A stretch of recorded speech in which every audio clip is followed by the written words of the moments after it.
નમસ્કાર વિદ્યાર્થી મિત્રો, ધોરણ 6 વિષય ગણિત. હું અપૂર્વ ચૌહાણ, સ્વનિર્ભર પ્રાથમિક શાળા દાહોદ.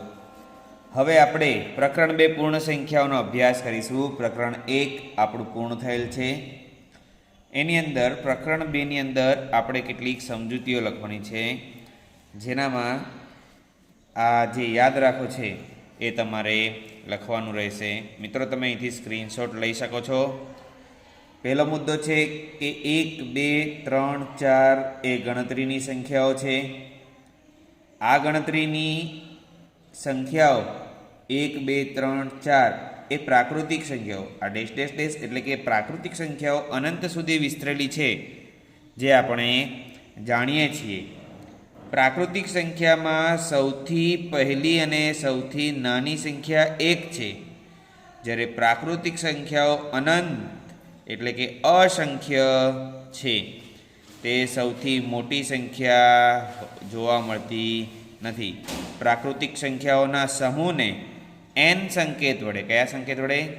n સંકેત વડે, n એટલે કે નેચરલ નંબર્સ એટલે n વડે દર્શાવાય છે. n બરાબર છગડીયા કૌંસમાં જેટલી પણ સંખ્યાઓ પ્રાકૃતિક લખવી હોય એ લખી શકાય.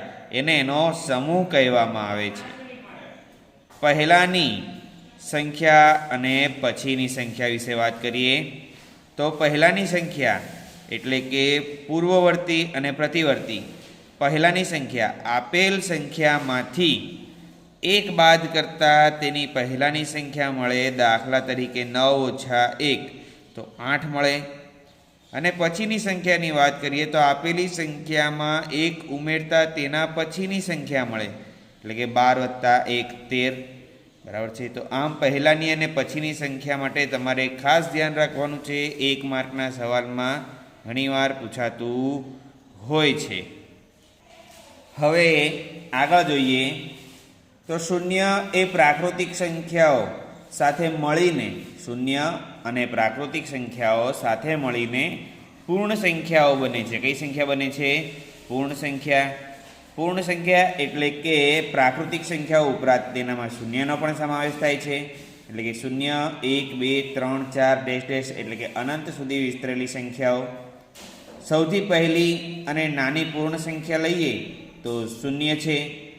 પૂર્ણ સંખ્યાઓ અનંત એટલે કે અસંખ્ય છે, તેથી સૌથી મોટી પૂર્ણ સંખ્યા મળે નહીં. પૂર્ણ સંખ્યાઓના સમૂહને W હોલ નંબર્સ, W સંકેત વડે દર્શાવવામાં આવે છે. W બરાબર છગડીયા કૌંસમાં 0, 1, 2, 3, 4 ડેશ ડેશ ડેશ છગડીયો કૌંસ પૂરો. બધી પ્રાકૃતિક સંખ્યાઓ એ પૂર્ણ સંખ્યાઓ છે, પણ બધી પૂર્ણ સંખ્યાઓ પ્રાકૃતિક સંખ્યાઓ નથી. શું છે? બધી પ્રાકૃતિક સંખ્યાઓ એ પૂર્ણ સંખ્યાઓ છે, પણ બધી પૂર્ણ સંખ્યાઓ પ્રાકૃતિક સંખ્યાઓ નથી, કારણ કે પૂર્ણ સંખ્યાઓમાં 0 છે, જે પ્રાકૃતિક સંખ્યાઓમાં જોવા મળતો નથી. મિત્રો, આ દરેકે દરેક મુદ્દા આપણે નોટબુકમાં હાલ લખવાના રહેશે. તમે સ્ક્રીનશોટ અહીંથી પણ લઈ શકો છો. ત્યારબાદ સંખ્યા રેખા વિશે વાત કરીએ તો સંખ્યા રેખા, નંબર લાઇન જેને કહેવામાં આવે છે, સંખ્યા રેખા પરના કોઈ પણ બે પૂર્ણ સંખ્યાઓ પૈકી જે પૂર્ણ સંખ્યા ડાબી બાજુએ આવેલી હોય તે પૂર્ણ સંખ્યા તે બે પૂર્ણ સંખ્યાઓમાં નાની. એટલે કે 8 અહીં 7, 7 એ 8ની ડાબી બાજુએ છે, એટલે 8 કરતાં 7 કેવા છે?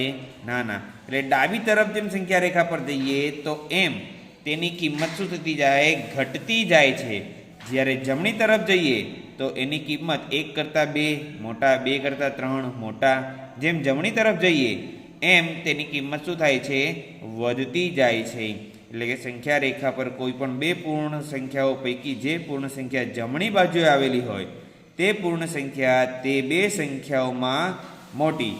0 એ નાનામાં નાની પૂર્ણ સંખ્યા હોવાથી સંખ્યા રેખા ઉપર 0ની ડાબી બાજુ પર કોઈ પણ પૂર્ણ સંખ્યા જોવા મળતી નથી. બરાબર છે મિત્રો? આ પૂર્ણ સંખ્યા વિશે વાત થાય છે, એટલે ખાસ ધ્યાન રાખજો. હવે વાત કરીએ પૂર્ણ સંખ્યાના સરવાળા વિશેના ગુણધર્મો. સમૃદ્ધતા પહેલું છે. સમૃદ્ધતા કોઈપણ બે પૂર્ણ સંખ્યાઓનો સરવાળો પૂર્ણ સંખ્યા જ મળે. મિત્રો ધ્યાન રાખવાનું કે કોઈપણ બે પૂર્ણ સંખ્યાઓ, આપણે કોઈપણ બે પૂર્ણ સંખ્યાઓ લઈએ તો એનો સરવાળો હંમેશા પૂર્ણ સંખ્યા જ મળે. દાખલા તરીકે 3 + 4 7, 7 ને 5 12, હંમેશા પૂર્ણ સંખ્યાઓ જ મળશે.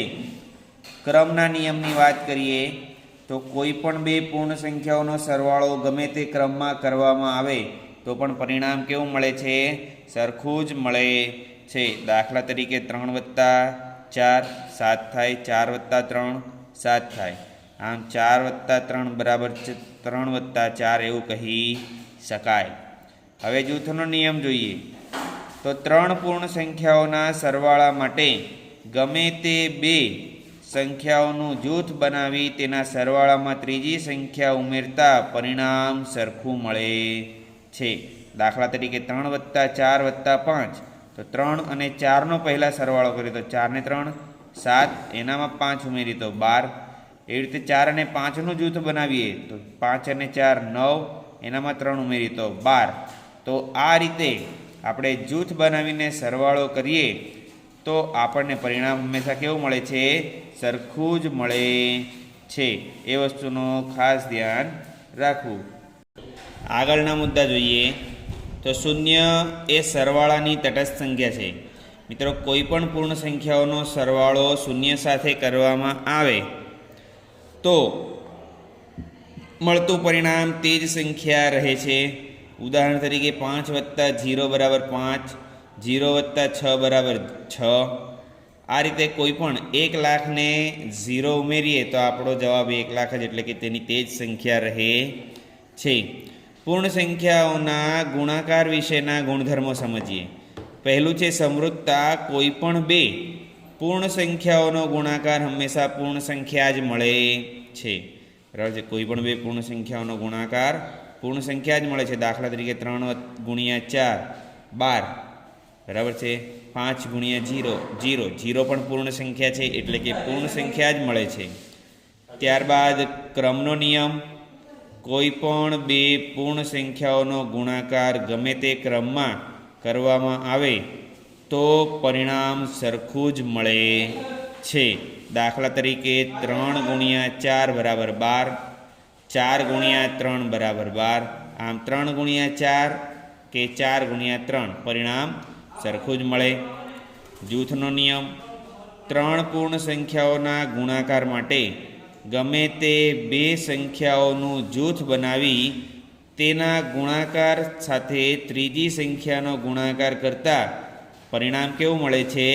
સરખું જ મળે છે. દાખલા તરીકે 3 × 4 × 5 આપણે સરવાળા માટે જોયું હતું. એવી જ રીતે ગુણાકાર માટે છે તો 3 અને 4નો ગુણાકાર 12, અને 5 વડે ગુણીએ તો 60. 4 અને 5નો પહેલાં કરીએ તો 4 × 5 = 20, 20 તરી 60.